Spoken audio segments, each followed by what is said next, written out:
भारत के 007 James Bond यानी national security adviser Ajit Doval चीन के दौरे का आज उनका दूसरा दिन पूरा हो चुका है। डोवल की चीन यात्रा के दौरान भारत और चीन के बीच अहम मुद्दों पर बड़ी सहमति बनी और इन सहमतियों में सबसे बड़ा मुद्दा रहा कैलाश मानसरोवर यात्रा। अजित डोवल की यात्रा के बाद भारत और चीन के बीच दोबारा चीन के रास्ते कैलाश मानसरोवर की यात्रा को हरी झंडी मिल चुकी है।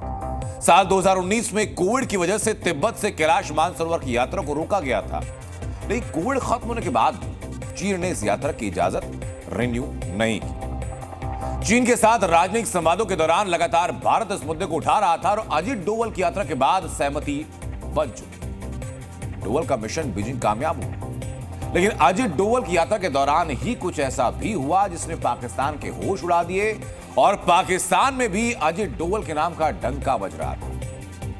डोवल गए थे बीजिंग, लेकिन टेंशन पाकिस्तान की क्यों बढ़ी, ये देखिए हमारे स्पेशल रिपोर्ट।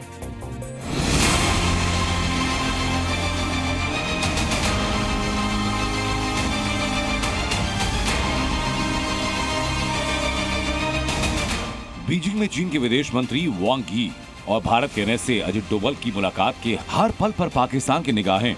पाकिस्तान के अंदर हलचल कि चीन में अजित डोवल क्या कर रहे हैं। इसी बीच खबर चीन से आई जिसने पाकिस्तान की होश उड़ा। खबर यह कि चीन ने अपनी नो वीजा लिस्ट से पाकिस्तान का नाम हटा दिया, यानी अब चीन जाने वाले पाकिस्तानियों को वीजा लेना होगा। इसके पहले पाकिस्तानी को 10 दिन तक बिना वीजा चीन में रहने की इजाजत थी और चीन ने जले पर नमक कुछ इस तरह छिड़का कि पाकिस्तान को नो वीजा लिस्ट से बाहर निकालने की वजह नहीं बताई।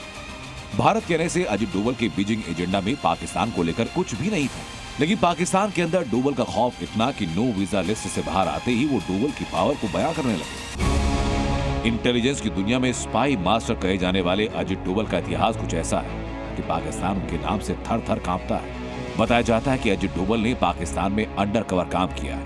यही वजह है कि पाकिस्तान के लोग मोहम्मद यूनुस के बांग्लादेश को भी समझा रहे हैं कि कुछ भी करना, लेकिन डोवल के देश भारत से टकराने की भूल मत करना। जब दिमाग में अजित डोवल जैसे शख्सियत का खौफ हो तो दिल में अजीबोगरीब ख्याल आना लाजमी है। लेकिन अजित डोवल की बीजिंग दौरे का असल मकसद भारत और चीन के बीच LAC पर जारी डिसएंगेजमेंट को अगली मंजिल तक ले जाना था और स्पाई मास्टर डोवल ने इस मिशन को बखूबी पूरा किया।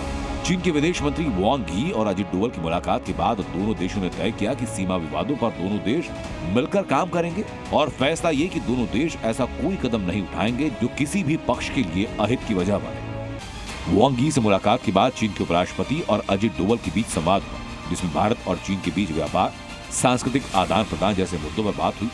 इसी साल सितंबर के महीने में NSA अजित डोवल रूस गए थे, जहां अजित डोवल की मुलाकात सीधा रूस के राष्ट्रपति पुतिन से हुई थी और डोवल ने रूस यूक्रेन युद्ध को लेकर भारत का मत और चिंता सामने रखी थी। इस मुलाकात के बाद रूस यूक्रेन के बीच युद्ध विराम को लेकर बात आगे बढ़ी और इसलिए उम्मीद ये कि डोवल का बीजिंग दौरा LAC के विवाद को संवाद के जरिए खत्म करने की दिशा में ले जा सकता है। ब्यूरो रिपोर्ट, जी मीडिया। जी न्यूज़।